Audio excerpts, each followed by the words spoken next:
All right, number 24 is a little more difficult than what you'll see on the actual IA. They want you to identify the transformation that maps the figure with a center of 7, 1 onto itself. So you were given the blue figure. If you look at 7, 1, that point is right here.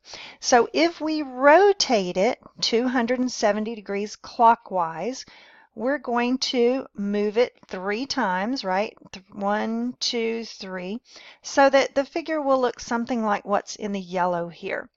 And then if it's going to map onto itself, then we could draw a line through this x equals 7.